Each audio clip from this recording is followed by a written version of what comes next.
The Bosch drill bit snapped inside the access panel, and I swore. Not because of the bit, those things break all the time, especially the cheap ones Harbor Freight sells in bulk, but because Emma's flight was landing in 40 minutes and I'd promised myself I'd be at arrivals early for once. Promised her, actually, in the custody mediation last month where Sarah's lawyer kept bringing up my unpredictable work schedule, like fixing an international airport's HVAC system could follow a damn timesheet. Sam, you seeing this? Carlos's voice crackled through my radio. He worked baggage systems, knew every conveyor belt in O'Hare like I knew every air handler and pressure valve. Kinda busy, Carlos. Emma's flight. Terminal Zero's baggage, AI, just rerouted half of Concourse B's luggage. Systems acting weird. Terminal Zero, the new automated hub they'd opened 6 months ago, all shiny robots and machine learning bullshit that was supposed to revolutionize baggage handling. I told them during installation that you can't automate chaos, but nobody listens to maintenance chiefs who didn't go to college. They listen to consultants from Boston who've never changed an air filter in their lives. Weird how I was already packing on my tools, the Husky bag, not the Good Craftsman one I kept in the truck. Like, deliberate weird. It's pulling specific cases. One's marked biotech freight. My gut did that thing it does when the compressor pressure drops too fast. You don't work 23 years in facilities without developing instincts for when systems are about to fail catastrophically. Where are you? Service corridor, level B2. Sam, the AI's not just moving luggage.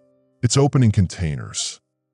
I was already running, radio pressed to my ear, weaving through the usual O'Hare chaos. The Starbucks on Concourse C, where the barista always spell my name Stan, the United Club nobody ever cleaned properly, the Hudson News that still had magazines from 2019 gathering dust. Wednesday afternoon crowd, spring break overflow, families everywhere. Saw a dad arguing with a gate agent about a delayed connection to Orlando. His kid was crying, clutching one of those stuffed elephants they sell for $40 in the gift shops. Emma used to cry like that. Before the divorce, before Sarah moved to Portland with her new husband who worked in tech and probably never had grease under his fingernails. Carlos, I'm 2 minutes out. Don't touch anything. Sam, his voice changed. Got that tight quality people get when they're trying not to panic. I'm not alone down here. The service elevator to be two smelled like hydraulic fluid and that weird industrial cleaner they use in the baggage areas. I'd helped install this elevator in 2015, knew exactly which ceiling panel was loose, which emergency button actually worked. The walls were covered in graffiti from baggage handlers, mostly complaints about management, a few phone numbers, someone's surprisingly good drawing of a 737. Level B, 2 was guts. Concrete and exposed ductwork and the constant mechanical thrumming of conveyor systems moving thousands of bags through O'Hare's maze. The lighting was that shitty fluorescent kind that makes everything look like a crime scene, even when it's just regular maintenance work. Carlos was standing 50 feet from Terminal Zero's primary sorting hub, staring at something I couldn't see yet. His radio was clipped to his belt, hands hanging loose. He'd worked here longer than me. Came over from Midway in '98. Good guy. Terrible poker player. Owed me $60 from last month's game. What am I looking at? I asked, coming up beside him. The Terminal Zero sorting system was beautiful.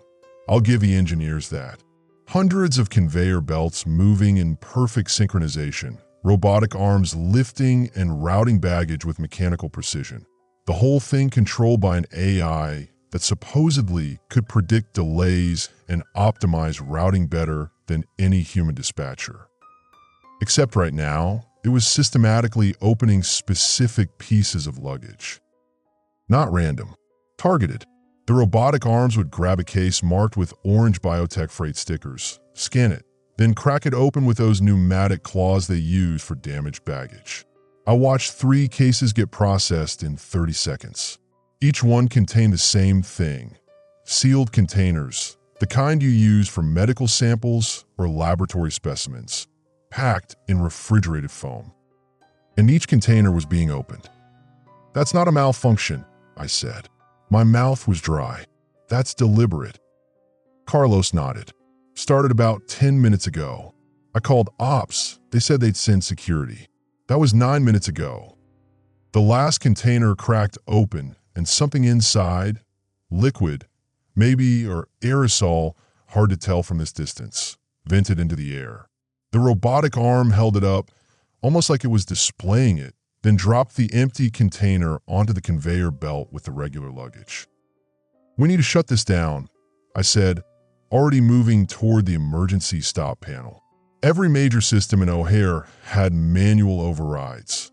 One thing they couldn't automate away, not after what happened at Heathrow in 2021. That's when I saw them. 4 men in black tactical gear, not TSA, not airport security. Wrong uniforms, wrong equipment. They came through the North Access corridor, moving like professionals, carrying weapons I recognized from my 3 years as an Air Force mechanic back when I was young and stupid. MP7S, suppressed. The kind of hardware you don't see outside military operations. And they were heading straight for the Terminal 0 hub. Carlos grabbed my arm. "Sam." "I see them." We ducked behind a baggage cart, those big steel ones they use for international transfers. My radio squawked, airport-wide channel, official tone. "Attention all O'Hare personnel. Terminal 0 is now under emergency lockdown. All staff evacuate to designated safe zones. This is not a drill." My phone buzzed. Text from Emma. "Landed early. See you in 15-minute dad heart suit." She was already here, somewhere in this airport, in a terminal that was about to be sealed. The tactical team reached the sorting hub. Their leader, tall guy, moving with that casual confidence people get when they've done the same operation 100 times, pulled out some kind of scanner, waved it over the open containers. Even from 50 feet away, I could see his body language change. Saw him key his radio, say something sharp. Then every alarm in Terminal 0 started screaming. The blast doors started dropping. You don't really think about airport architecture until it tries to kill you. O'Hare's newer terminals, Terminal 0 especially, were built after September 11th, designed with containment protocols that could seal off sections in minutes.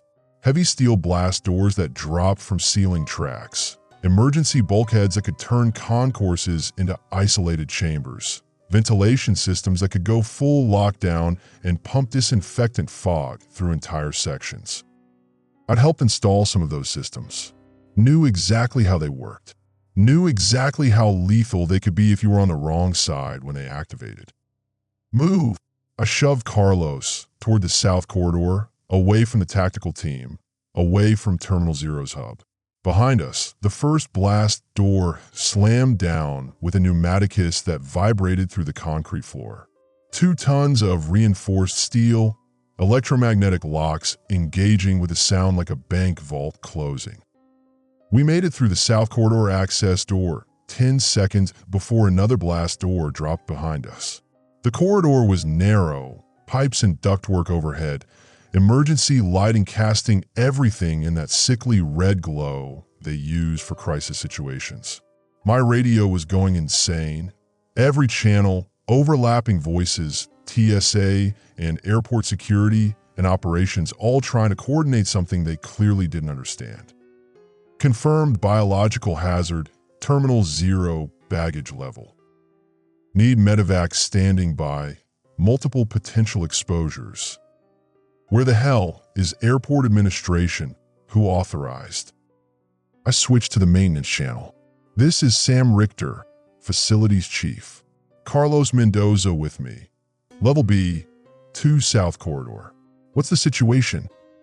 Static, then a voice I recognized. Jennifer Wu, operations supervisor, someone who actually knew how this airport worked. "Sam, thank God. Terminal 0's AI released something from biotech freight containers. We don't know what yet, but preliminary sensors are showing airborne contaminants, and those weren't regular security in tactical gear. I saw them. For men, professional equipment. They knew what they were looking for. Airport police are en route, but Jennifer's voice dropped. Sam, we're getting pressure from higher up to contain this quietly. No media, no passenger panic. There it was. The thing I'd seen 1,000 times in 23 years of airport maintenance. Management prioritizing optics over safety, PR over people, the institution protecting itself while the actual humans inside got screwed. Jennifer, where are the passengers right now? Terminal Zero's got about 4,000 people in the concourses. We're trying to evacuate to other terminals, but the AI locked the automated people movers when it initiated lockdown protocol. We can't override.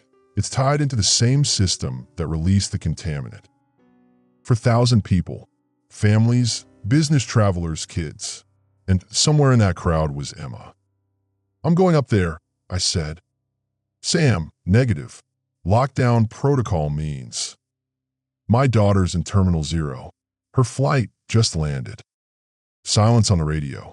Then, Sam, if there's airborne biological contamination, going up there means potential exposure. TSA's already implementing quarantine measures. Anyone in Terminal Zero when the door's sealed is staying there until we know what we're dealing with. My hand was shaking. I realized I was gripping the radio so hard my knuckles had gone white. How long? Minimum 12 hours. Maybe longer if CDC gets involved. 12 hours. Emma trapped in a sealed terminal with an unknown biological agent, armed mercenaries, and 4,000 panicking passengers. While I stood in a maintenance corridor, safe and useless. There has to be emergency access, I said. Maintenance corridors, service elevators, ventilation shafts. This whole airport is connected. You can't completely seal Terminal Zero. Carlos put a hand on my shoulder. Sam, man, if there's contamination, then everyone up there's already exposed, including my daughter. I looked at him. You don't have to come, but I'm going. He was quiet for 3 seconds. Then he unclipped the mag light from his belt, checked the batteries. Your ex-wife's gonna kill me if we die down here. She'll have to get in line behind her lawyer. Jennifer's voice crackled back. Sam, if you're doing this, you need to know what you're walking into. Terminal Zero's automated systems are all connected. Security doors, ventilation, fire suppression, even the damn drinking fountains. The AI controls everything, and right now, it's not responding to commands. Whatever got released, it triggered some kind of response protocol we didn't know existed. What kind of response? The kind that makes me think someone programmed this system to do exactly what it's doing. My phone buzzed. Emma again. Dad, where are you? They won't let us leave terminal. What's going on? I typed back with shaking hands. Stay put. Find security. Don't panic. Coming to get you. Her response was immediate. You are not supposed to be working today. Despite everything, the alarms, the contamination, the armed mercenaries, the institutional betrayal that was becoming clearer by the second, I almost laughed. Because she was right. I'd taken the afternoon off specifically to meet her flight, to be the dad who was actually there for once, not the guy who promised to show up and then got pulled into another emergency. Except this time, the emergency was her. There's a maintenance shaft, Carlos said, pointing to a service hatch in the corridor wall. Runs parallel to Terminal Zero's main concourse. We used it during the renovation to route new electrical. Comes out near gate Z12. That'll put us in the middle of the passenger area. Yeah, he was already working the access panel, using his multi-tool to pop the security bolts. And if there's biological contamination, that's exactly where it'll be concentrated. The hatch opened. Inside was darkness, the faint smell of dust and old insulation, and a maintenance ladder leading up 3 levels. I could hear something else, too. A mechanical humming that wasn't right, wasn't normal, like the airport's respiratory system had developed asthma. My radio squawked. Sam, this is Jennifer. Just got word from TSA. Those men in tactical gear aren't airport security. They're private contractors, and they're not here to help with evacuation. Then what are they here for? Retrieval. Whatever was in those biotech containers, someone wants it back badly enough to send a strike team. I thought about the robotic arms opening those containers, the deliberate precision of the AI's actions, the way the tactical team had moved straight to the sorting hub like they knew exactly where to go. This wasn't an accident. This was planned. And 4,000 people, including my daughter, were caught in the middle. Carlos, you still with me? Somebody's got to keep you from doing something stupid. We started climbing. The maintenance shaft was never meant for human traffic. It was one of those spaces that existed because buildings need guts, cable runs, ventilation ducts, emergency power conduits, all the ugly infrastructure that keeps airports functioning. The ladder rungs were greasy, the walls close enough to brush my shoulders, and every 10 feet there was another junction point where service corridors branched off into the airport's mechanical maze. Carlos climbed below me, his mag light beam cutting upward through the darkness. My own light showed graffiti on the shaft walls. Maintenance tags, dates of inspections, someone's phone number followed by "for good time call." The mechanical humming I'd heard earlier was getting louder, reverberating through the metal shaft like the airport itself was breathing. Level B1, Carlos called up. One more to Terminal 0 passenger level. My phone had no signal this deep in the infrastructure, but I could feel it buzzing in my pocket. Probably Emma, probably terrified, probably wondering why her dad, who'd promised to be there early, was nowhere to be found. The custody mediator's words kept replaying in my head. Mr. Richter, Emma needs stability. She needs a parent who can be present. Well, I was about to be very present, in the middle of a biological contamination event. Parent of the Year material, right there. We reached the Terminal 0 junction. Through the ventilation grate, I could see the passenger concourse, and it was chaos. People were pressed against the blast doors, pounding, shouting. TSA agents in Level C hazmat gear were trying to establish some kind of order, but you could see the panic spreading through the crowd like a contagion of its own. A woman was screaming about her medication being in checked baggage.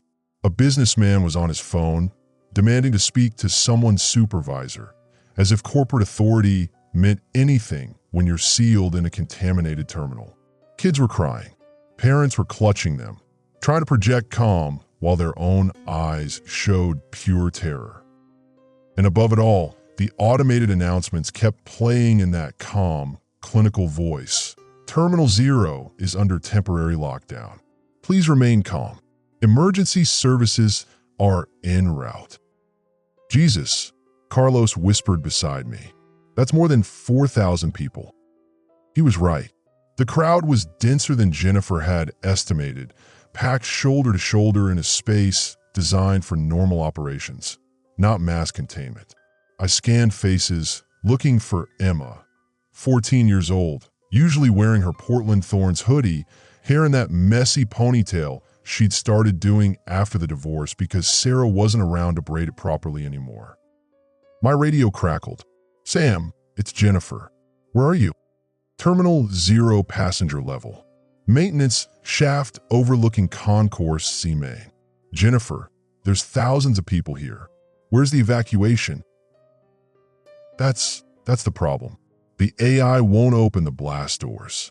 We've tried manual overrides. We've tried shutting down power to the electromagnetic locks. We've even brought in the engineers who designed the system. Nothing's working. It's like the AI is making its own decisions about who gets out. Through the grate, I saw movement, the tactical team pushing through the crowd with professional efficiency. They weren't helping people. They were moving towards something specific, weapons ready, communications gear active. One of them was carrying a silver case, the kind you use for biological samples. The contractors, I said, they're not here for containment. They're here to retrieve whatever was released. Sam, TSA is saying the contamination is synthetic. Some kind of engineered pathogen from a biotech company shipping samples through O'Hare. The containers weren't supposed to be on commercial flights at all. They were misrouted, and the AI flagged them. But instead of alerting security, it opened them. Why would it do that? Because someone programmed it to. The implications were sinking in like cold water through concrete. This wasn't a system failure. This wasn't an accident. Someone had deliberately used O'Hare's automated systems to release a biological weapon, and the same someone had sent a retrieval team to clean up the evidence. An airport administration, the people who were supposed to protect passengers, who were supposed to prioritize safety over liability, were trying to contain this quietly. Jennifer, who knew about the biotech freight, who authorized it to go through O'Hare. Silence on the radio. Too long, too heavy. Jennifer. Airport administration approved a special routing deal 6 months ago. Biotech companies pay premium rates to ship temperature-sensitive samples through O'Hare's automated system. The AI handles everything: routing, refrigeration, customs clearance. It was supposed to be secure, but someone hacked it. Or someone built the backdoor in from the beginning. My hand tightened on the radio. 23 years. 23 years I'd worked for this airport, fixed their systems, kept their buildings running, pulled double shifts when they needed me, took the blame when maintenance budgets got cut and equipment failed. And the whole time, management had been prioritizing profit over safety, making deals that turned O'Hare into a shipping route for biological weapons, installing AI systems with backdoors that could kill thousands. And now my daughter was paying the price. Sam, Carlos was looking at me. What do we do? That was the question, wasn't it? What I wanted to do was kick open this ventilation grate, fight through the crowd, find Emma, and get her out. Screw the contamination, screw the lockdown, screw the people who'd created this situation. She was my daughter, my responsibility, the one thing Sarah's lawyer couldn't take away from me. But there were 4,000 other people in this terminal, other parents with other kids, other families who'd done nothing wrong except book a flight through O'Hare on the wrong day. And I was one of the few people who knew how this airport actually worked, who could navigate the maintenance corridors, who understood the systems, who might be able to stop whatever the AI was planning next. My phone buzzed. Emma, Dad, seriously, where you people are getting sick. Getting sick. The contamination was already spreading. Carlos, you know the ventilation system for Terminal 0. If we could reverse the air handlers, push contaminated air into the filtration system instead of recirculating it. We need access to the environmental controls. That's 3 levels down, back where we came from. And Sam, he pointed through the grate. Your daughter's up here. I knew where she was. Gate Z17, with a Portland flight, always arrived. I could probably get there in 5 minutes if I moved fast, another 5 to find her in the crowd, maybe 10 to figure out an escape route through the maintenance infrastructure. But 3 levels down, in the environmental controls, I could potentially save everyone, clear the contamination, make the terminal safe for evacuation, stop the pathogen before it spread beyond Terminal 0's sealed doors. Except that would take time, maybe an hour, maybe more if the systems were fighting me. And every minute I spent in environmental controls was another minute Emma was breathing contaminated air, another minute the pathogen was spreading through her lungs, another minute closer to Sam. Carlos put his hand on my shoulder. Man, I got no kids. I got no family waiting for me in Portland. But you got one shot to be the dad who shows up. That custody mediator was wrong. You're not unreliable. You're here. So go get your daughter. And the other 4,000 people? I'll handle environmental controls. I've been doing HVAC maintenance since before that AI was a punch card. I can reverse those air handlers, get the filtration system working, maybe even override some of the AI's protocols from down there. I looked at him. You're not certified for environmental systems. Yeah, well, you're not certified for biological containment either, but here we are. He was right, and he was offering me an out, a way to save Emma without abandoning everyone else, a way to be the father I'd promised to be without becoming the person who let thousands die. But I knew what it meant. Carlos would be going back down into the airport's infrastructure alone, into a system that was actively hostile, that had been programmed to kill, that might decide one maintenance worker was an acceptable casualty. If the AI realizes you're trying to override it, then I'll improvise. It's what we do, right? Fix things even when they're not supposed to be fixed. My radio crackled. Emergency channel, panicked voice. We've got passengers collapsing near gate Z12. Medical teams can't get through the blast doors. We need. The voice cut off. Through the ventilation grate, I could see people falling. Not many, not yet, but enough to start a new wave of panic.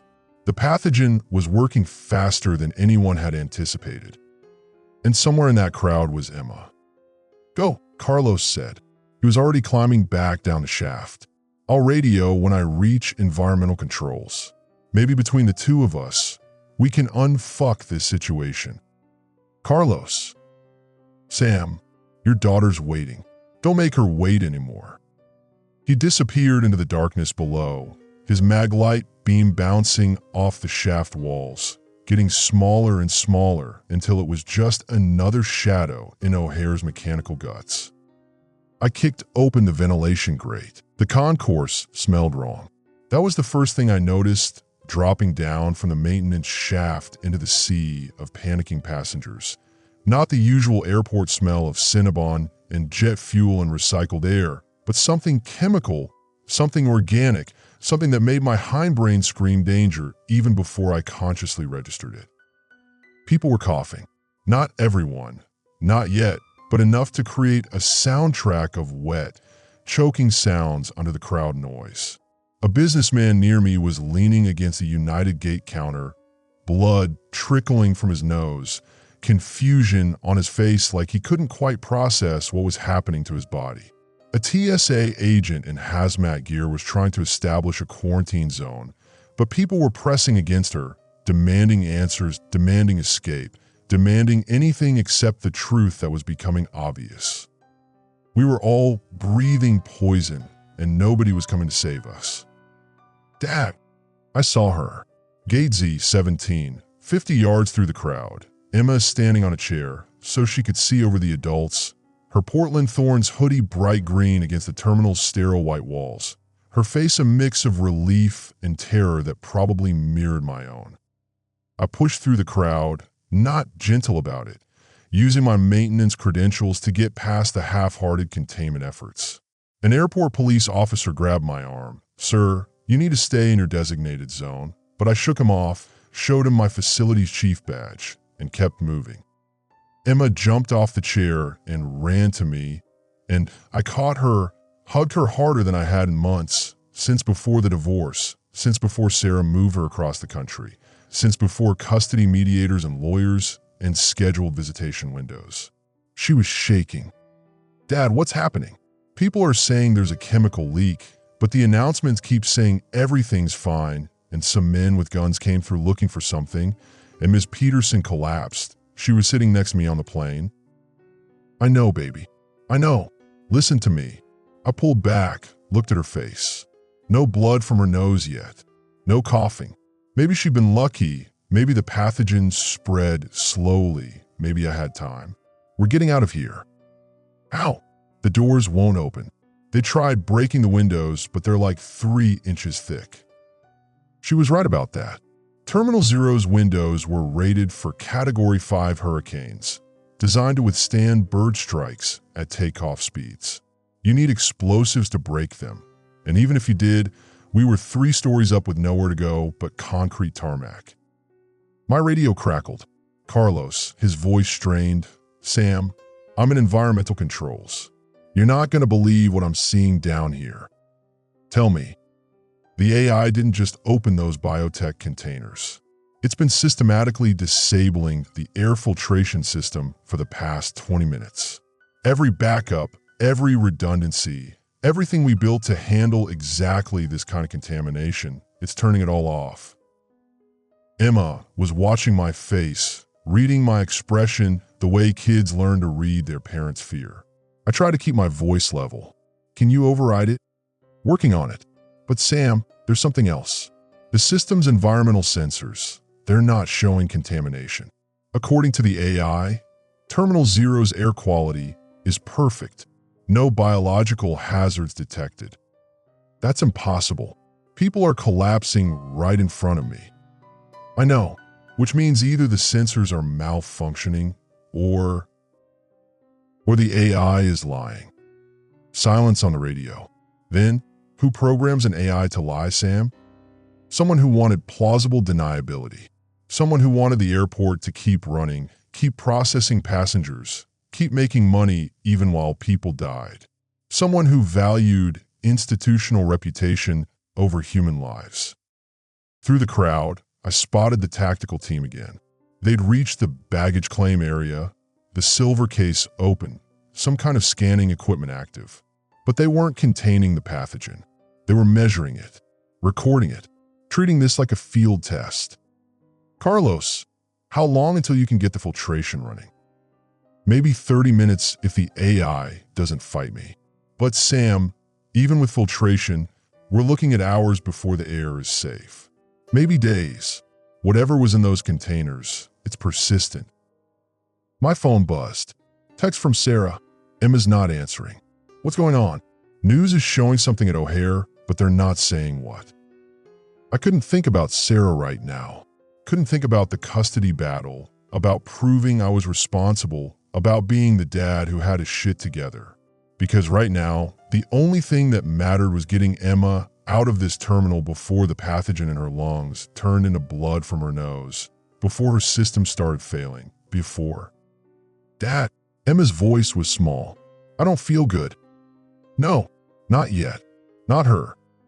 But when I looked at her face, I saw the first signs, pale skin, sweat on her forehead, that particular glaze in her eyes that meant her body was starting to fight something it couldn't understand. Okay, I kept my voice steady. Okay, we're leaving. Right now. Ow! That was the question. The blast doors were sealed, 2 tons of steel with electromagnetic locks that even I couldn't override without power tools and time I didn't have. The windows were unbreakable. The jetways were retracted and locked. Terminal Zero was a coffin, sealed tight, filling with poison. Unless. The maintenance shaft, I said. The one I came through. It connects to the old terminal infrastructure back before Terminal Zero was built. If we can get to it, we can go down through the maintenance levels, come out in the original concourses where the blast doors have it sealed. Emma coughed. Just once, but it was the wrong kind of cough, the wet kind, the kind that meant her lungs were filling with something they weren't designed to handle. We didn't have time to save everyone. Didn't have time to wait for Carlos to fix the ventilation. Didn't have time for TSA to figure out how to override the AI's protocols. Didn't have time for anything except the choice that was burning in my chest like acid. Save my daughter, or stay and try to help the 4,000 other people who were breathing the same poison. My radio crackled. Sam, you there? Jennifer's voice, urgent. The CDC just arrived. They're establishing an external perimeter, bringing in mobile containment units, but they're saying minimum 12 hours before they attempt any evacuation. They can't risk spreading the contamination beyond Terminal Zero. People are dying, Jennifer. I know, but the chain of command, airport administration is saying we need to follow CDC protocols, avoid panic, contain the situation. Fuck the chain of command. I didn't usually swear on official channels, but I was watching Emma's face get paler by the second, watching her struggle with breaths that should have been easy, watching my daughter die because people in offices prioritize liability over lives. Where's airport administration right now? Safe in the operations center, behind sealed doors, testing negative for contamination. Of course they were. Sam, Carlos's voice cut in. I've got partial control of the environmental systems. I can create a clean air corridor from gate Z17 to the maintenance shaft you used. Maybe 10 minutes of breathable air, enough time to get some people out.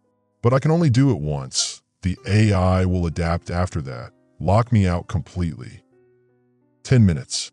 One corridor. Enough time to get Emma to safety. Or enough time to try evacuating as many people as possible. How many people can fit in that maintenance shaft? I asked. Maybe 50 at a time if they're organized. Maybe less if they panic. 50 people out of 4,000. And Emma was coughing again, harder now, her hand on my chest like she needed a balance, needed to remember what breathing felt like when your lungs still worked properly. Dad, her voice was barely a whisper. I'm scared. I looked at her face, looked at her eyes, my eyes, the same brown that Sarah used to say looked like coffee when the light hit them right. Looked at the girl I'd held when she was born, when she was 2 hours old and screaming and perfect. The girl whose first word was Dada. The girl who'd cried when Sarah and I told her about the divorce, who'd hugged me at the airport when she left for Portland, who'd texted me every day for 3 months asking when I'd visit. The girl who was dying because I'd spent my life fixing buildings instead of understanding that sometimes buildings can kill you. Sam, Carlos again. I need an answer. I can either make one clean corridor for you and Emma, or I can try to evacuate as many as possible before the AI locks me out. Your call. My call. My responsibility. My choice between being a father and being a human being. I key my radio. Make the corridor, but make it wide from gate Z17 to the maintenance shaft. And Carlos, tell everyone near that gate that they've got 10 minutes to get to the shaft.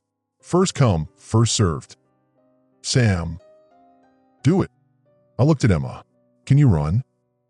She nodded, though I could see the lie in her eyes. Then we run, and we help everyone we can.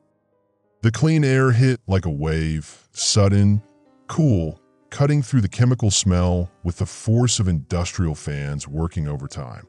I felt it in my lungs, felt the difference between contaminated air and the filtered, pressurized atmosphere Carlos had somehow carved out of Terminal Zero's dying systems. Other people felt it too. The crowd near Gate Z17 surged forward, sensing relief, sensing escape, sensing that maybe death wasn't inevitable after all. Maintenance shaft, I shouted, pointing toward the ventilation grate I'd kicked open. Follow the lights. Single file. Help the sick. Nobody listened to the single file part. They stampeded, desperate and terrified and very reasonably panicked. A man shoved past Emma, almost knocked her down. I caught her with one arm while using the other to haul up a woman who'd fallen. The tactical team was moving too, drawn by the clean air, but they weren't helping people. They were still focused on their mission, whatever the hell that was. I got Emma to the grate. You first. Climb down 2 levels, then wait for me at the junction. Don't go further without me. Dad, I can help. Emma, please. She looked at my face and understood. Climbed into the shaft, disappeared into the darkness, and I turned back to help the next person, and the next, and the next. A kid, maybe 8 years old, crying for his mom who was somewhere in the crowd. An elderly man who could barely walk. A pregnant woman who was coughing blood, but still trying to help others. My radio crackled. Sam, you've got maybe 5 minutes left before the AI compensates. Get out of there. Copy that. But people were still coming, still pushing toward the shaft, still desperate for that clean air corridor that Carlos had carved out of a dying system. I helped another kid down, then another adult, then one of the tactical team grabbed my arm. Up close, he was younger than I'd thought, maybe late 20s, with the kind of face that belonged in a recruiting poster. You need to seal that shaft. Now. Like hell. You don't understand. The pathogen, it can't leave Terminal Zero. If it spreads to the rest of the airport, then maybe your employers shouldn't have released it. His grip tightened. We didn't release it. We're trying to contain it. And if you don't seal that shaft, thousands more will die. I looked at his face and saw something I hadn't expected. Truth. Or at least his version of it. He actually believed he was the good guy here. "Who are you?" I asked. "Private biodefense contractor. We were tracking a stolen synthetic pathogen, one of our own prototypes. Someone rerouted it through O'Hare's automated system, triggered a release, turned this airport into a field test. We're here to secure the sample and prevent wider contamination. By letting 4,000 people die. By saving millions." He pulled out a tablet. "Show me a map of O'Hare with Terminal 0 highlighted in red. This pathogen is airborne, fast-acting, and designed for maximum transmission. If it gets into the main terminal, into the ventilation systems, into the city beyond, Chicago has 3 million people. We can't risk that for 4,000. The math was brutal.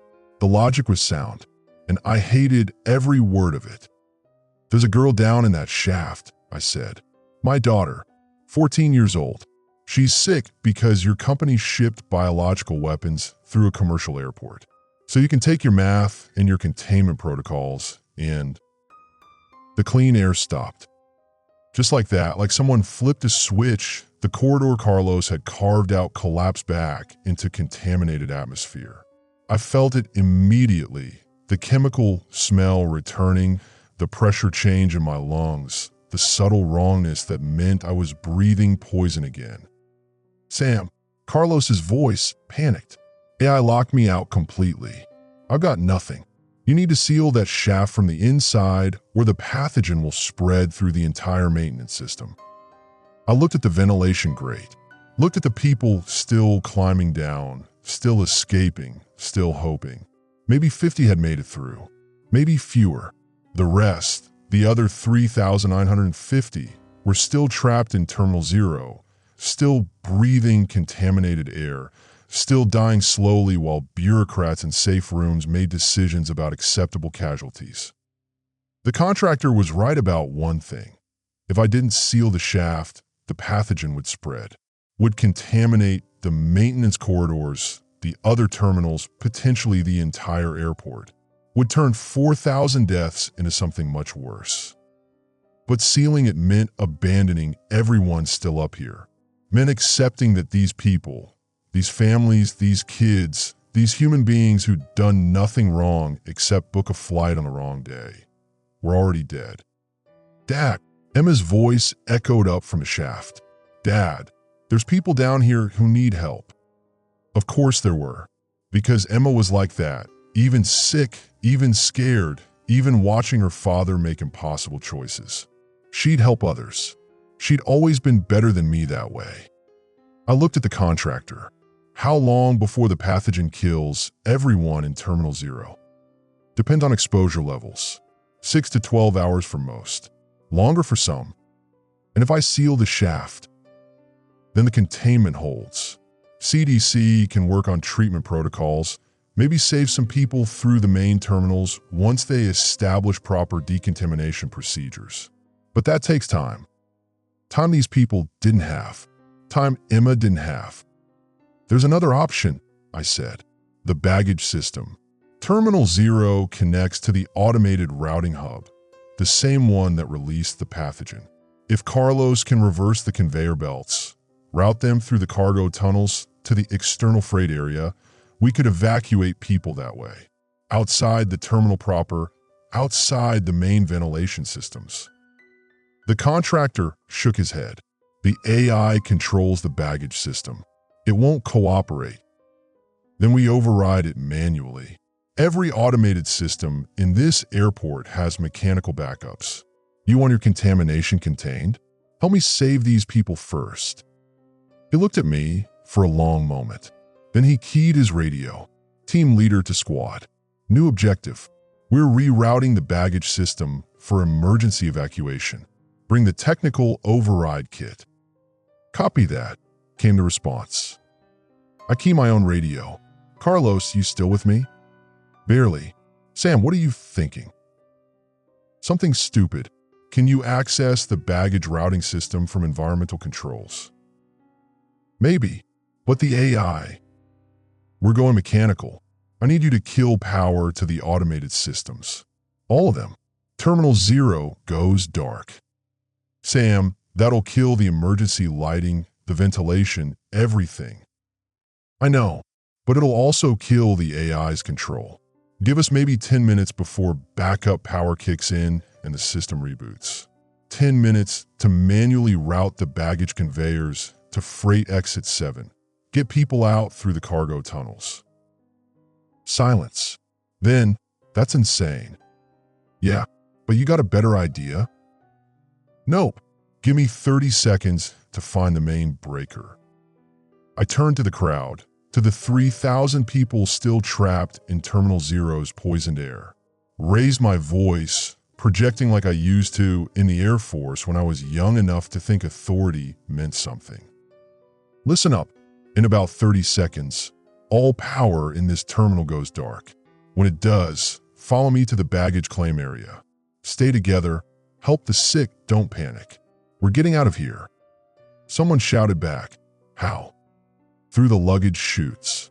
It's going to be uncomfortable. It's going to be scary. And some of you might not fit. But it's a way out. Another voice. Why should we trust you? Good question. Why should they? I was just a maintenance chief who'd spent 23 years fixing other people's mistakes, who'd prioritized work over family, who'd let my marriage fall apart and my daughter move across the country because I was always too busy with one more emergency, one more crisis, one more job that couldn't wait.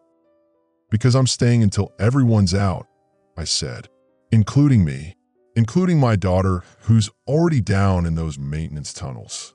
So either you trust me, or you trust the people who sealed you in here and called it containment. The lights went out. Terminal 0 went black, completely black, the kind of darkness you only get when every electrical system fails simultaneously. 3,000 people gasped, screamed, pulled out their phones for light. The blue glow of 100 screens illuminated faces twisted with fear, with hope, with that desperate need to believe someone knew what they were doing. I hope I was that someone. Wasn't sure. My job was fixing air handlers and electrical panels, not orchestrating mass evacuations through luggage chutes. But Carlos had done his part. The AI was dead. Now I had to do mine. Follow me, I shouted, using my mag light to cut a path through the crowd. Baggage claim. Stay together. The tactical team was already moving, professional even in darkness, their equipment casting harsh white beams across the terminal. The contractor who'd grabbed my arm earlier was leading them, and when he saw me pushing through the crowd, he nodded once. Whatever his mission had been, it was our mission now. Get people out before the backup power kicked in and the AI came back online to finish what had started. Baggage claim was chaos in the dark. People stumbling over suitcases, children crying, someone's phone playing that annoying default ringtone over and over because they couldn't figure out how to silence it during an emergency. The conveyor belts were stopped, frozen mid-rotation, luggage scattered across the floor like obstacles in some nightmare course. Here, one of the tactical team members was prying open an access panel, revealing the mechanical guts of the baggage system. Manual override controls. We can route the belts to freight Tunnel 7, but it's going to be tight. Real tight. How tight? I asked. He looked at me. 30 inches at the widest point, less at the transfer junctions. I thought about the pregnant woman I'd seen coughing blood. Thought about the elderly man who could barely walk. Thought about all the people who wouldn't fit through a 30-inch tunnel, who'd get stuck, who'd die in darkness and metal and the desperate press of others trying to escape behind them. We'll make it work, I said, because what else was there to say? My radio crackled. Sam, backup power in 60 seconds. You need to move. Copy. I grabbed the nearest person, a teenager, maybe 17, wearing a Northwester hoodie and trying very hard not to cry. You're first. When this belt starts moving, you get on it, you lie flat. You keep your arms tucked and your head down. Don't fight the narrow parts, just breathe shallow and keep moving. Someone will pull you out on the other side. Ooh, his voice cracked. My daughter. and about 50 other people who've already made it through the maintenance shaft. They're setting up to help on the freight side. Emma, who I'd sent to safety and who'd come back anyway, who was organizing rescue operations while sick, who was everything I'd failed to be during her 14 years of life. The contractor activated the manual override. The conveyor belt lurched to life with a grinding sound that probably meant we were damaging equipment the airport could sue me for later. If there was a later. If any of us survived long enough for lawsuits to matter. Go! I pushed the Northwestern kid onto the belt. He went disappearing into the black maw of the baggage tunnel, and I grabbed the next person and the next and the next. Emergency backup lights flickered on, casting everything in red. We had maybe 30 seconds before the main systems rebooted and the AI came back online.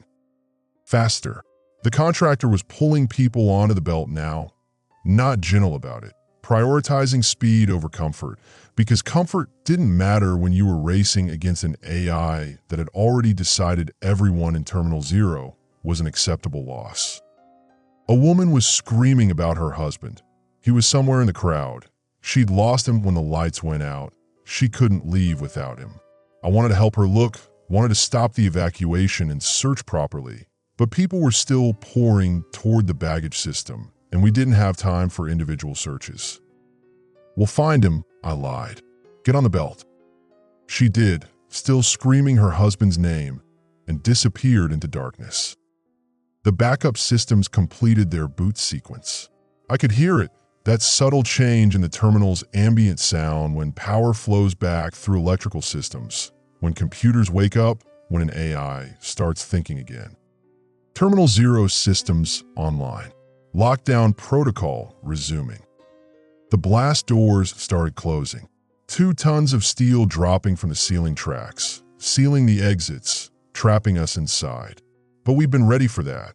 The tactical team had wedged baggage carts and equipment cases under the doors during the blackout, just enough to keep them from closing completely.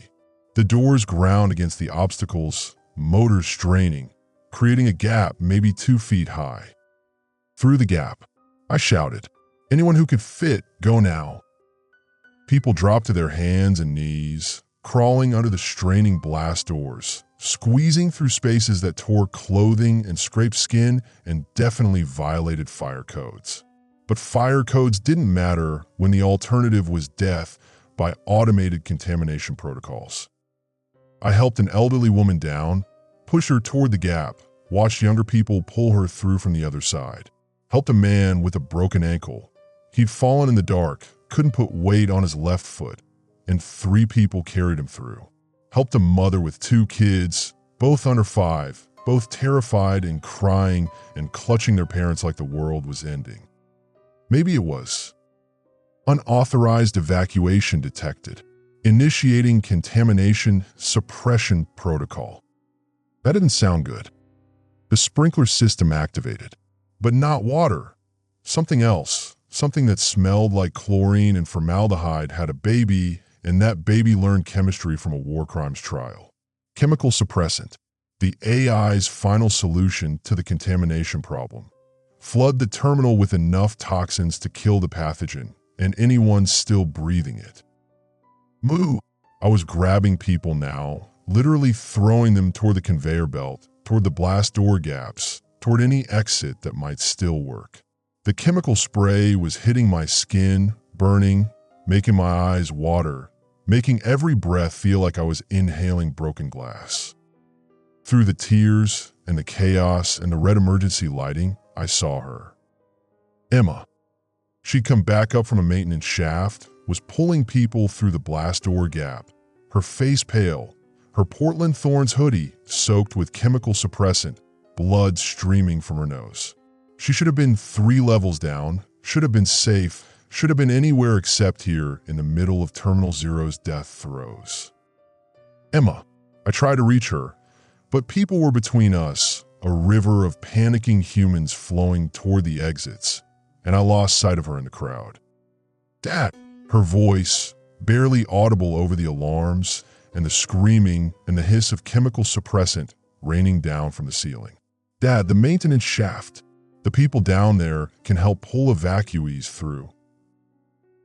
Of course she'd figured that out, had organized the evacuees into a rescue chain, was coordinating resources while I was just throwing people at exits and hoping something worked. Contamination suppression at 70% saturation. Remain in designated areas. 70%. Whatever that meant, it wasn't good. The contractor grabbed my arm. His uniform was smoking where the chemical suppressant had eaten through the fabric. We need to seal the exits. Now, or this spreads to the entire airport. There's still people here. I know. His face was raw, chemical burns visible across his cheeks. But if we don't seal Terminal 0, if this pathogen gets into the main terminal, into the city, Sam, you know the math. 4,000 people versus millions. I knew the math. Hated it. Hated every calculation that turned human beings into numbers. Every protocol that prioritized the many over the few. Every system that called mass death acceptable losses. But he was right. How do we seal it?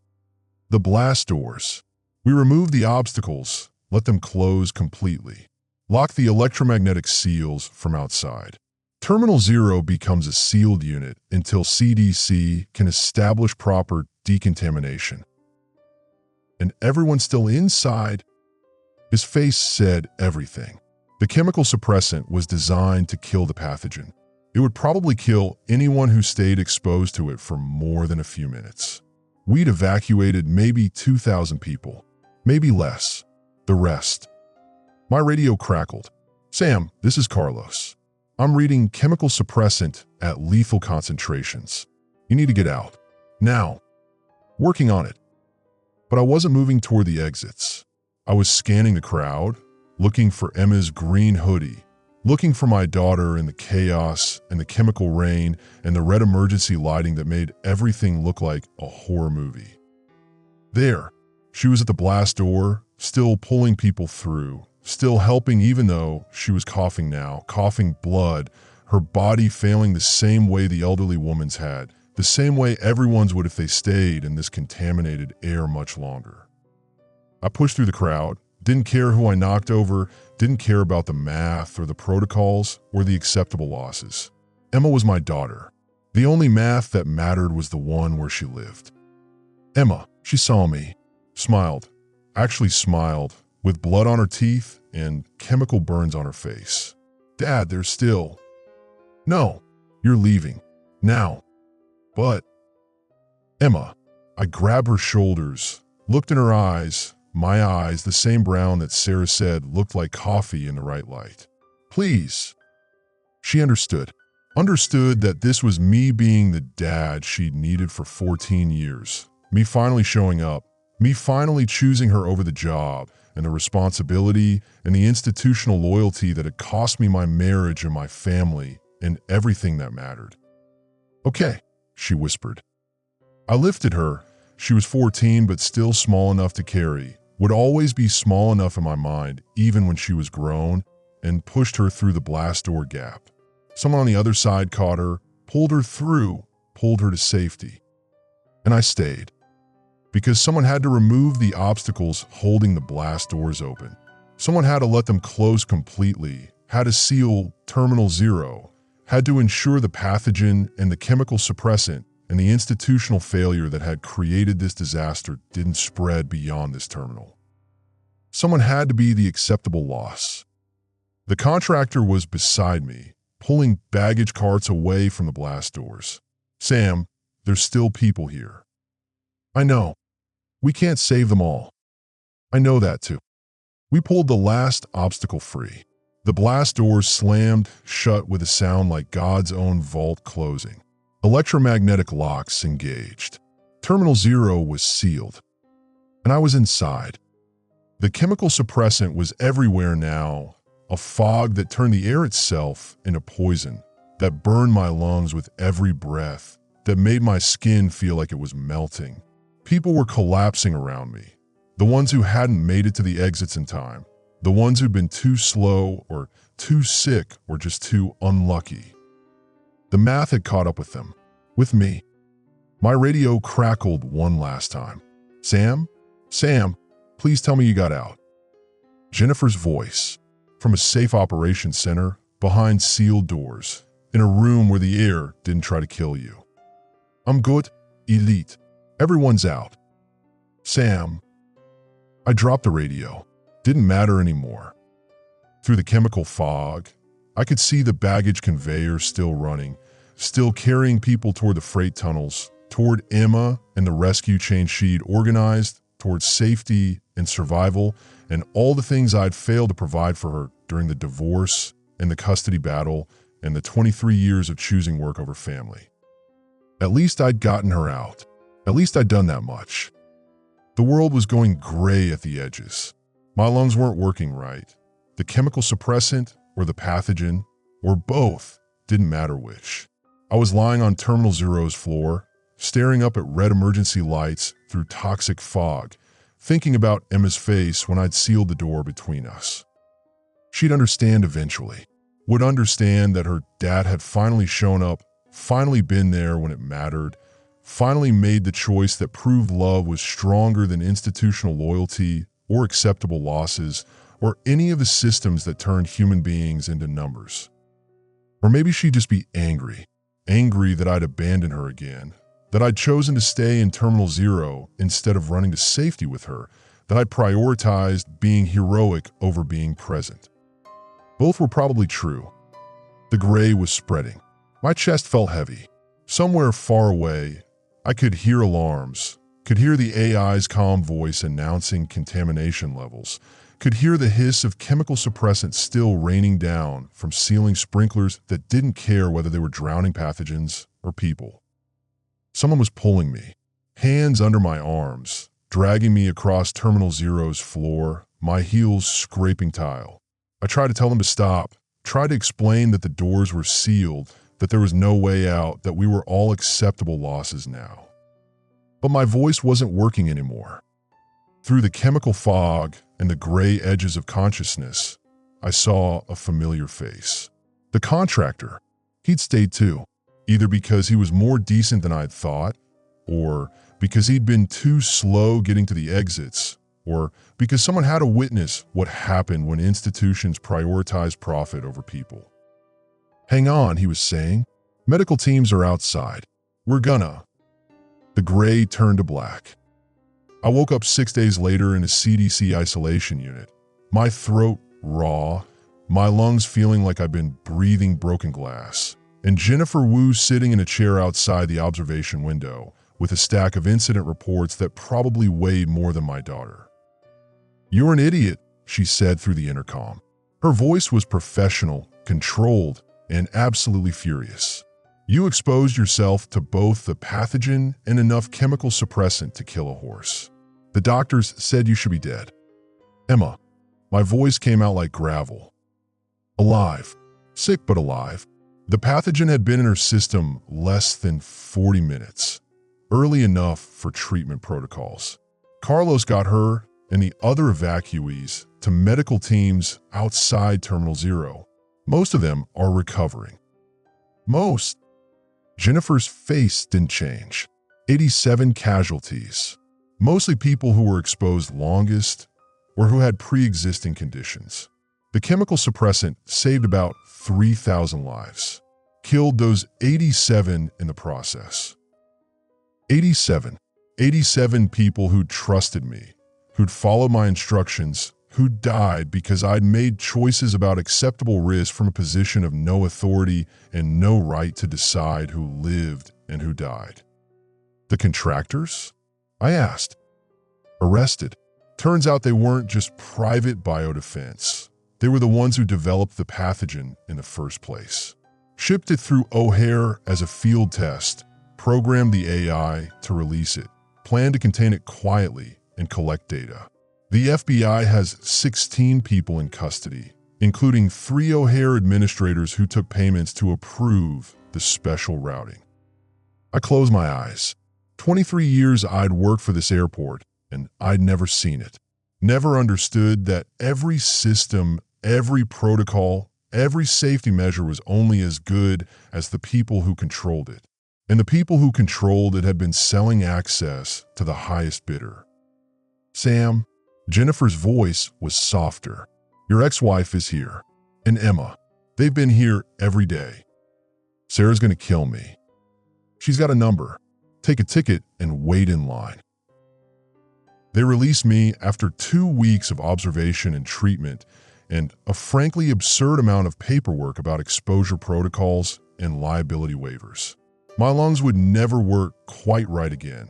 The doctors used words like compromised capacity and permanent scarring, but I'd live.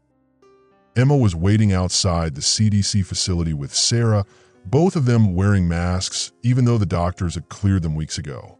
Some fears don't respond to medical evidence. Dad, Emma hugged me carefully like I might break. Maybe I would. Hey, baby. Sarah stood back, arms crossed, that expression on her face that I'd seen 1,000 times during the marriage. Equal parts exasperation and reluctant respect. You're an idiot, she said, echoing Jennifer. But thank you for saving our daughter. Almost got her killed. And then you didn't. She uncrossed her arms. The lawyers are dropping the custody modification. Emma's old enough to choose where she spent her time, and she's chosen to spend summers in Chicago. With you, if you can avoid any more biological terrorist attacks. I looked at Emma. You sure about that? Dad, you evacuated 3,000 people through a luggage chute while breathing poison and fighting an AI that was trying to kill everyone. You're like the most competent person I know. Just maybe don't work at O'Hare anymore. She was right about that last part. I'd handed in my resignation the day before they released me. 23 years of service, and it had taken me that long to understand that some buildings aren't worth fixing. So what are you going to do? Emma asked. Good question. I had savings, had skills, had a resume that now included defeated terrorist AI with manual override and luggage conveyors, which had to be worth something in the private sector. But mostly, I had a daughter who'd organized a rescue operation while sick and terrified, who'd climbed back into contaminated air to help others, who was better than every institution I'd ever trusted. I don't know yet, I told her honestly, but I'm taking the summer off. We could go to Portland, I could finally see your new place. Or we could stay here, you could show me around Chicago like a tourist. Both, Emma said immediately. We do both. And Dad? Yeah. Next time, let's just meet at baggage claim like normal people. I laughed, and it hurt my scarred lungs, and I didn't care. Deal. 3 months later, Carlos sent me a photo. The Terminal 0 baggage system, completely gutted, being replaced by a manual operation with human oversight at every stage. The AI had been scrapped, investigated, torn apart by federal agents trying to understand how a system could be programmed to kill so efficiently. They never figured it out completely. Some of the code was proprietary, protected by corporate lawyers who valued trade secrets over transparency. Some of it had been deliberately obscured, booby-trapped with logic bombs that erased evidence when investigators got too close. But the basic truth was simple. Someone had built a system that could be weaponized, someone else had paid to weaponize it, and airport administration had looked the other way because it was profitable. 87 people had paid the price, and 4,000 others lived because one contractor had chosen to help, because Carlos had risked his life in environmental controls, because Emma had organized evacuees when she should have been running for safety. And because I'd made the choice, not the right choice, not the heroic choice, just the choice I could live with, to try saving everyone instead of accepting that some casualties were inevitable. I still dream about Terminal 0 sometimes, about the red emergency lighting, about the chemical suppressant burning my lungs, about Emma's face as I sealed the blast door between us, about the 87 people I couldn't save, whose names I memorized from Jennifer's incident reports, whose families I can never face, because what do you say to someone who lost everything because you tried to save everyone? Some nights I wake up gasping, feeling like I'm breathing contaminated air again, feeling the pathogen spreading through my lungs, feeling the blast doors closing and knowing I'm trapped. Emma hears me from her room.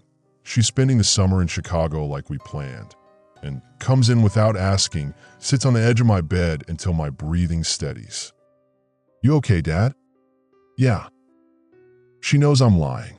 I know she knows, but we don't talk about it because some truths don't have words, only the space between people who survived the same nightmare.